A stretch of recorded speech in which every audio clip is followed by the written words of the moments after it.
В момента за първи път ще дам възможност на тези две малки кученца да обърнат внимание на жив гълъб, опакован.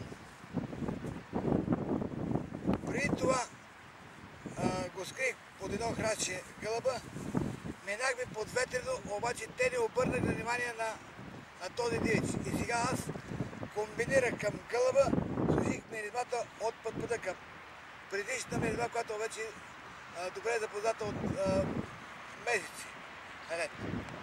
Сега ще се опитам да го скрия. Стой.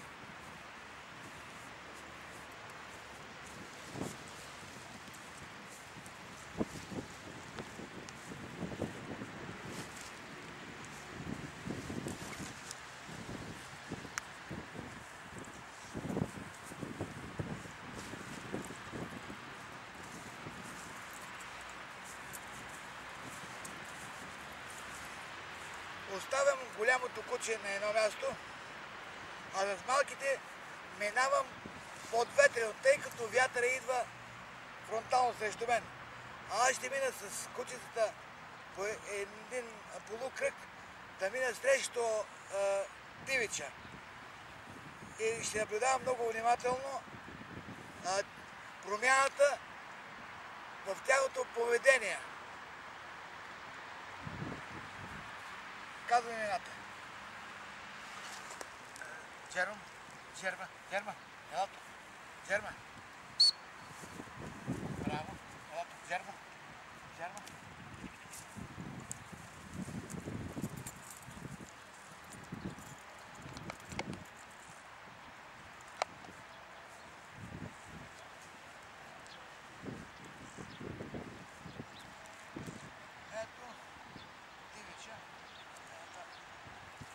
Наблюдайте внимателно. Ела тук, Джерма.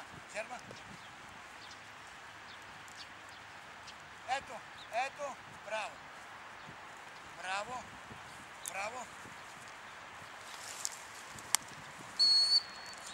Ела тук.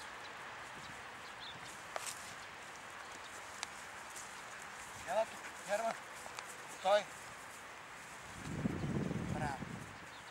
Значи, впрочем, вие сами видяхте как излезах от това на пръв поглед сложно положение. Ще ви обясня защо е сложно, тъй като в изолатора в къщи кучета постоянно се движат сред гълъби. В началото ги гониха като малки кучета, те сега са малки, но постепенно с упражнения и настойчивост от моя страна успях да изграда едно индиферентно отношение на малките кучета към гълъбите. И в момента, в предишното не заснемано положение, с кучетата те не обръщаха внимание на гълъба, присъствието. А когато сложих позната миризма върху него, те обърнаха внимание и го апортираха. Постепенно тази миризма ще изветрее,